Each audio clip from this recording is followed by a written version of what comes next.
अस्सलाम वालेकुम सबीना. अस्सलाम वालेकुम Babar. So How- I'm good, thank you. तो सबीना, आपकी एक बड़ी मजेदार स्टोरी है on a very interesting movie. Maula Jatt movie है, बट आपने मूला जट स्टोरी की है. So if you can just tell us about के ये टाइटल मौला जट क्यों नहीं लिखा आपने? क्योंकि लड़ाई पैसे के ऊपर थी, तो it just made sense to call it Maula Jatt. अच्छा, सो एक्चुअल मूवी में तो लड़ाई जो है वो वो कुछ और है, कोई दुश्मनी है. बिल्कुल, between families and strong man and Punjab के खेत and all of that. Real life में लड़ाई जो थी वो पैसे के ऊपर थी, टिकट प्राइसिंग के ऊपर थी. अच्छा, सो सबीना, थोड़ा सा अगर आप हमें बेसिक्स पे लेके जाएं हमारे उन व्यूअर्स के लिए जिनको नहीं पता कि फिल्म इंडस्ट्री कैसे काम करती है. तो प्रोड्यूसर जो कि अमारा हिकमत हैं, उन्होंने the legend of Maula Jatt का एक मतलब मौला जट मूवी का रीमेक बनाया और इस पे बहुत पैसे लगाए. सो ये उनकी एक बात इन्वेस्टमेंट है. है जी, रीमेक बिलाल ने बोला था कि हमने रीमेक नहीं किया है, हमने री इन्वेंट किया है.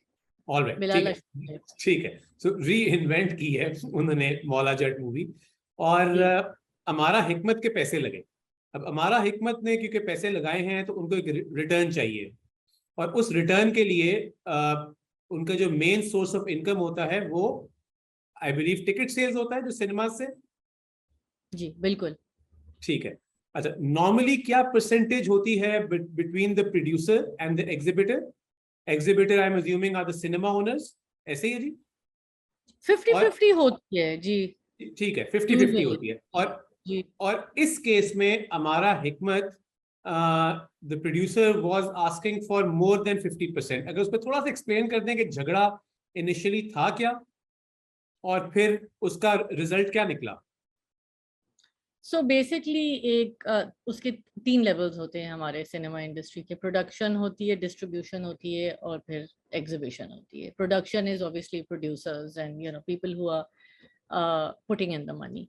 डिस्ट्रीब्यूशन आपको पता है कि फिर जो जैसे नदीम मांडवी वाला हो गए, वो आते हैं, वो ले लेते हैं प्रोजेक्ट, और उनका काम होता है इसको मार्केट करना और सिनेमास के पास जाना और मतलब एडवर्टाइज करना उसको, मतलब लोगों को बताना कि ये क्या चीज़ है. सही है.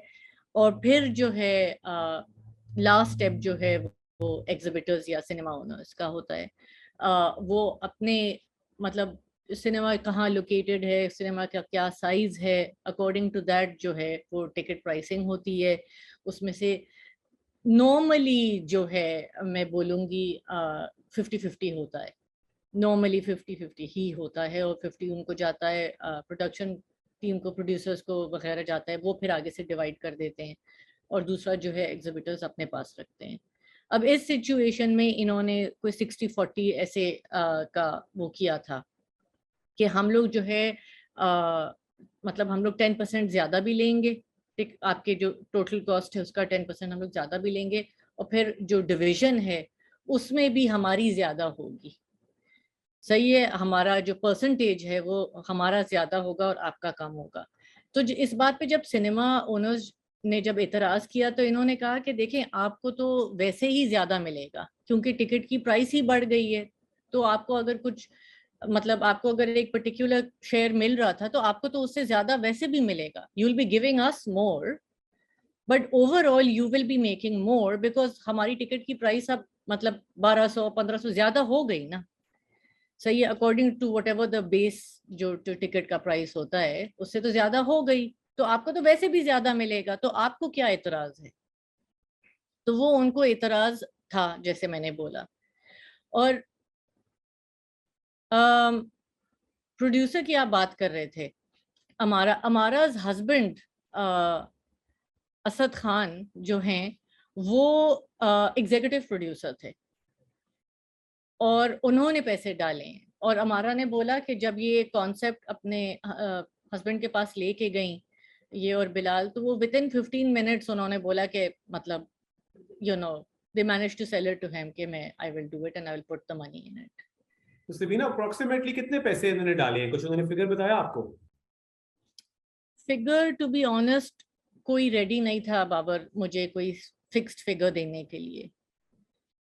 और मतलब आप आई थिंक स्टोरी के अंदर आप एक फिगर कोट कर रही हैं सोर्सेस से, it ended up costing between 400 to 500 million and that doesn't include the marketing budget.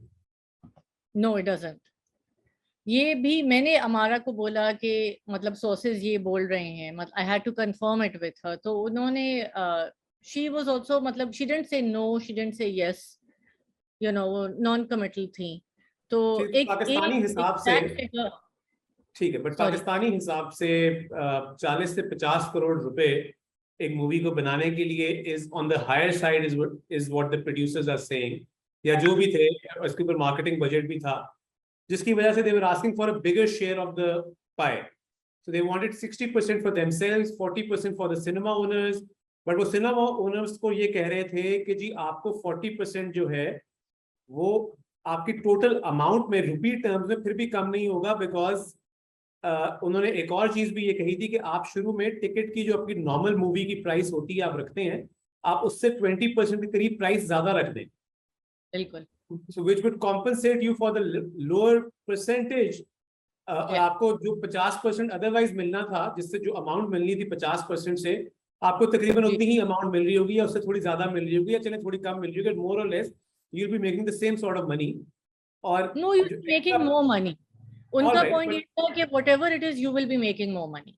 ठीक है, फेयर इनफ, बट चले अगर सेम पैसे भी बना रहे हैं तो आपको मसला नहीं होना चाहिए कि as long as the producer is making more money, that should not be your concern, as long as you're also making more money, or even the same sort of money that you would have been making had the movie been, you know, with normal terms होते। तो अच्छा ज़बीना, इसमें थोड़ा सा ये बताएं, जो एक बात मुझे जी जी सॉरी मैं आपको इंटरप्ट कर रही हूँ, एक बात मुझे ये बोलनी थी यहाँ पे, जो मुझे मैं जरा भूल गई थी। ये जो प्रोड्यूसर्स हैं और जो डिस्ट्रीब्यूटर्स हैं वो ये बोल रहे थे कि देखें eight the end of the day ये बिजनेस है। सिनेमा ओनर्स कह रहे थे कि वो बिजनेस एथिक्स के खिलाफ है, और बिजनेस यू नो जो हमारे रूल्स होते हैं और जो हमारा जो वैल्यू सिस्टम है उसके खिलाफ है। और ये कह रहे थे कि नहीं मतलब ठीक है, कोई ये नहीं कह रहा फर्स्ट ऑफ ऑल कि हम लोग कोई आपके वैल्यू सिस्टम को खराब करना चाह रहे हैं या हम बिजनेस एथिक्स के खिलाफ जाएंगे, बट पॉइंट ये है कि है तो सही ना business at the end of the day, और हमने पैसे डाले हैं तो हमें रिटर्न चाहिए। और अगर हमने इस किस्म के प्रोजेक्ट्स आगे जाके करने हैं तो अगर हमें कोई रिटर्न नहीं मिलेगा तो हम कैसे करेंगे? बिल्कुल ठीक है। तो सबीना, हाँ ठीक है, so that makes sense, and obviously इनका फिर आपस में एक मौला जट वर्सेस नूरी नथ टाइप ऑफ सिचुएशन हुई है आउटसाइड ऑफ द मूवी। तो इसमें इस झगड़े के अंदर क्या मूवी को कुछ अरसे दिखाया नहीं गया बहुत से सिनेमाज ने, या सारे मान गए? सो थोड़ा सा अगर ये एक्सप्लेन कर सकें कि रेपरकशंस हुए क्या इस डिमांड के बाद।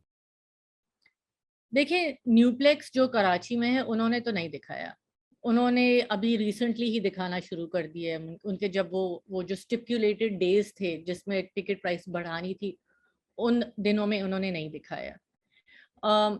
मोस्टली जो सिनेमाज हैं जैसे ये जो बहरिया के जो सिनेमाज हैं इनसाइड बहरिया, इन्होंने मुझे बोला कि हमने दे केव्ड इन थर्ड या फोर्थ या फिफ्थ डे को इन्होंने जो है लगा दी। तो बहुत सारे सिनेमाज ने ये किया कि उन्होंने 3 दिन 4 दिन नहीं दिखाया, इवेंचुअली दे गिव इन।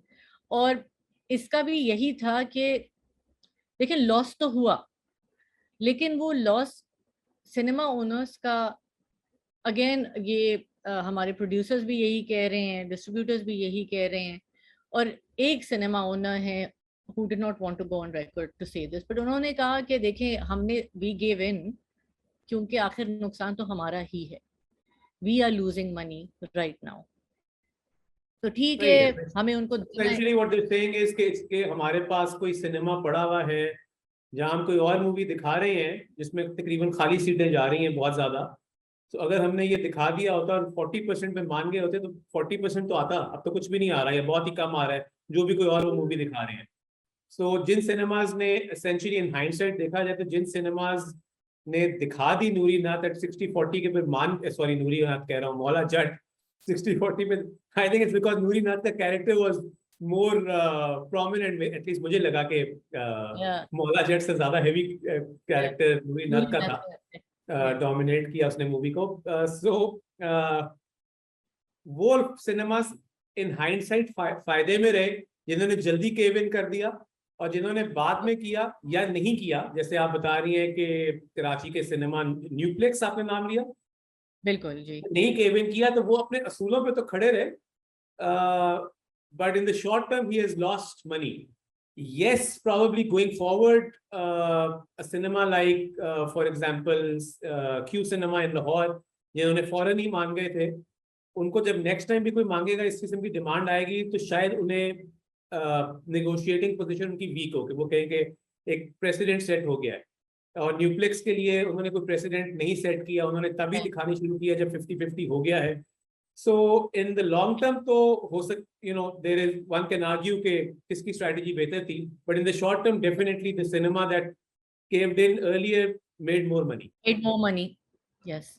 उनकी जो क्यू सिनेमा के जो थे, उन्होंने बोला, उनकी बात मुझे अच्छी लगी। उन्होंने कहा कि देखें, इतना इसमें काम गया इस मूवी में, इतने साल, इतना हार्ड वर्क, तो वी शुड कम टुगेदर। गलत बात है, हमें सपोर्ट कर लेना चाहिए, और हमें अब हमारे जो जो एक तरीका है वो कभी कभी मतलब साइड पे रख देना पड़ता है। ये तो मतलब एक दो और लोगों ने भी बोला, जिनका मैंने पहले मेंशन किया, कि जो नाम नहीं लेना चाह रहे थे और जो सॉर्ट ऑफ रिग्रेट भी कर रहे हैं कि हमने नहीं दिखाया, पहले तीन चार दिन नहीं दिखाया। तो मतलब उन्होंने कहा कि भाई देखें, इनका काम था, इतना हार्ड वर्क, और हम सपोर्ट नहीं करेंगे, अभी सपोर्ट नहीं करेंगे तो हमारी जो है इंडस्ट्री ग्रो नहीं करेगी। तो विद दिस माइंडसेट, एंड ये भी कि बस चलें, eight the end of the day business है, पैसे तो बनेंगे, तो बहुत सारों ने दिखाना शुरू कर दिया।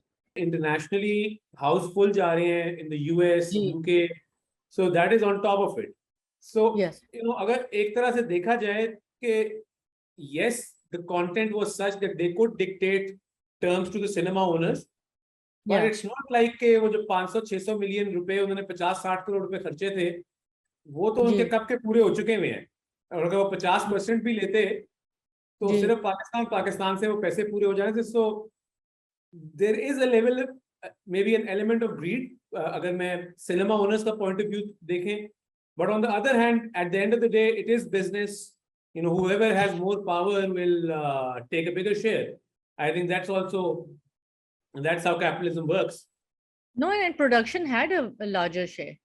It had a larger share this time, much bigger share, and बल्कि मुझे not cinema owners directly, but जैसे मैनेजर लेवल पे जो लोग काम करते हैं, उन्होंने तो ये भी बोला कि ये तो मतलब इस तरह से फ्लिप हुआ है सिचुएशन, ऐसे फ्लिप हुई है कि इस तरह हम लोग की तो मतलब हम लोग की we were not even at the negotiating table. वो आए, उन्होंने हमें दो ऑप्शंस दिए, और लोगों ने या तो पिक कर लिया और या बोला कि हमें नहीं करना। मतलब it was their way or the highway वाला situation, Take it or leave it. take it or They leave were it. able to dictate it, and in hindsight, we can see that the movie has done really well, and इसमें तो कोई शक नहीं है that they've made a lot of money and the movie is a huge success. So Yeah. depending upon के इस case में हम मौला जट किसको कहते हैं, नूरी नथ किसको कहते हैं, अगर तो हम सिनेमा ओनर्स की बात माने तो वो मौला जट है, नूरी नथ मौला जट। विलेन जो है वो है, बट फिर नूरी नथ जीत गया ये वाली फाइट जो है। Yeah, बिल्कुल सही बोला आपने। बाबर, एक I want to quickly read this out to you. So ये यूके के सिनेमास का जो है अपडेटेड, अब तो थोड़े से मतलब थोड़े पुराने हो गए हैं, लेकिन just to give you an idea, आप पूछ रहे थे 25th October, which was the 13th day, सही है, Maula Jatt made 41,000, over close to 42,000 pounds, ठीक है, on 56 screens, 13th day। इसी दिन 13th day कोई एक दूसरी मूवी रिलीज हुई राम सिद्धू के नाम से, उसका फर्स्ट डे था, मौला जट का 13 डे था, उनका फर्स्ट डे था। It made 40 little over 14,500 pounds on 95 screens। उसका 56 था, ये 95 हो गया। एंड जो थैंक गॉड मूवी, वो तो यहाँ पे भी लोग देखने का काफी कह रहे हैं, पता नहीं आपने नाम सुना है या नहीं। Thank God was played on 83 screens, सही है, and it made 17,000 pounds.